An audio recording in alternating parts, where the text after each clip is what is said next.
side angle. So ASA அப்படினா angle side angle. Okay. இதை எப்படி நம்ம வந்து டிஃபைன் பண்றோம் அப்படினு பார்க்கலாம். ஒரு triangle ABC. Let us consider another triangle PQR. இந்த ரெண்டு triangle. இந்த ரெண்டு triangleல angle side angle. Suppose angle A is equal to angle Q னு எடுத்துக்கலாம்.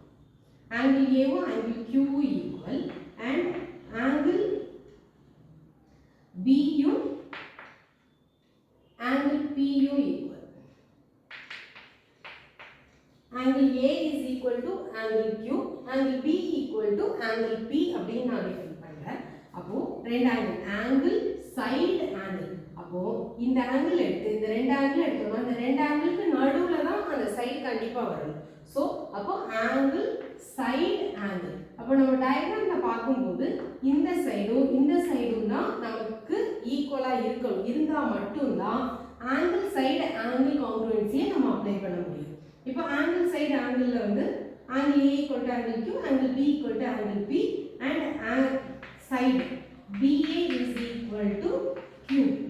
இந்த மூணு ப்ராப்பர்ட்டியை அது ஹோல்ட் பண்ணிச்சு. மூணு ப்ராப்பர்ட்டி ஹோல்ட் அப்படின்னா ரெண்டு ஆங்கிளுக்கு நடுவில் இருக்கக்கூடிய சைட்ஸ் மட்டும்தான், அதாவது இந்த ரெண்டு ஆங்கிளை மேக் பண்ணக்கூடிய அந்த சைடு மட்டும்தான் நமக்கு ஈக்குவலா இருக்கணும். இது தவிர suppose AC equal to PR இல்லைன்னா BC ஈக்குவல் டு QR அப்படின்னு இருந்ததுன்னா இது இந்த ப்ராப்பர்ட்டியை ஹோல்ட் பண்ணாது. So it will not come under angle side angle property. இந்த மூணு கண்டிஷனும் ஹோல்ட் பண்ணிச்சு அப்படின்னு சொன்னா இப்போ triangle BAC will be congruent to triangle QPR. இது எந்த ஆங்கிளுக்கு? angle side angle congruency.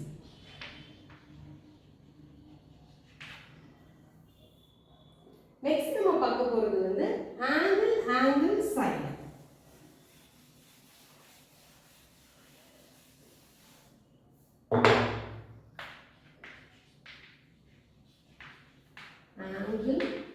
angle side.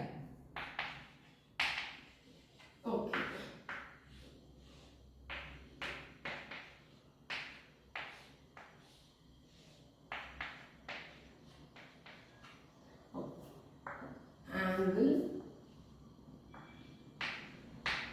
Angle side. Okay. இப்போ angle side னா first angle ரெண்டாவது angle தான் வரணும்.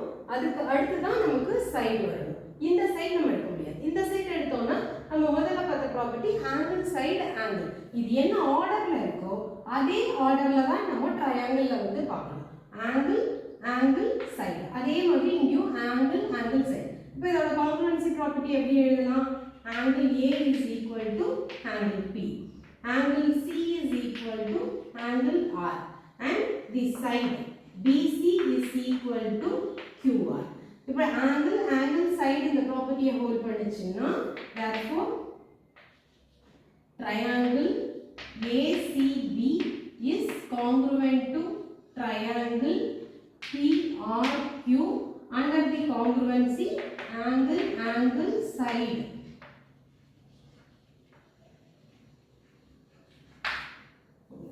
இப்போ சார் இந்த ரெண்டு ஆங்கிள் எடுத்துட்டு நான் இந்த சைடு எடுக்க முடியாது. இந்த ரெண்டு ஆங்கிளுக்கு பக்கத்துல இருக்கிற இந்த சைடு ஏதர் இந்த சைடு எடுக்கலாம் இல்லைன்னா இந்த சைடு. இந்த சைடு தான் நம்மளால எடுக்க முடியாது. இந்த சைடு எடுக்கும்போது நமக்கு வரக்கூடிய ப்ராப்பர்ட்டி வந்து ஆங்கிள் சைடு ஆங்கிள் ப்ராப்பர்ட்டியா இருக்கும். நெக்ஸ்ட் நம்ம பார்க்க போறது right hand side RHS congruency. இந்த RHS congruency அப்படிங்கிறது it will apply only for right triangles. இப்போ நான் ஒரு right triangle எடுத்துக்கிறேன். ABC is a right triangle, right angle at B and இன்னொரு triangle PQR right angle at Q. இங்க வந்து நம்ம எப்படி RHS congruency அப்ளை பண்ணோம்னா ஃபர்ஸ்ட் நம்ம பார்க்கக்கூடியது ரைட் ஹேண்ட் சைடுக்கு அந்த 90 டிகிரி எங்க இருக்குதோ அதுக்கு ஆப்போசிட்ல இருக்கிறது ஹைபோடென்யூஸ். இந்த ஹைபோடென்யூஸ் ரெண்டும் ஃபர்ஸ்ட் கம்பல்சரி ஈக்குவலா இருக்கணும் RHS congruency அப்ளை பண்றதுக்கு. இந்த ஹைபோடென்யூஸ் ரெண்டும் ஈக்குவலா இருந்ததுன்னா suppose AC is equal to P உங்களுக்கு given diagramல if AC is equal to PR இருந்தது, அதாவது ஹைபோட்டனியூஸ் ரெண்டு ட்ரையாங்கிள்லயும் ஈக்குவலா இருந்துச்சு அப்படின்னா நீங்க நெக்ஸ்ட் எடுக்கிறது வந்து ஏதாவது ஒரே ஒரு சைடு, எய்தர் ஹைட்டா இருக்கலாம் இல்ல பேஸா இருக்கலாம், ஏதாவது ஒன்னு ஈக்குவலா இருந்தா போதும். இப்போ சப்போஸ் பேஸ் ஈக்குவல் அப்படின்னா BC is equal to QR. அப்ப நம்ம என்ன எழுதிடலாம்? Therefore by RHS congruency. Therefore by RHS congruency, triangle ABC is congruent to triangle PQR. Okay. இப்போ இதுல பேஸ் தான் ஈக்குவலா இருக்கணும்னு அவசியம் இல்லை, எதர் ஹைட்ஸ் ரெண்டும் கூட ஈக்குவலா இருக்கலாம்.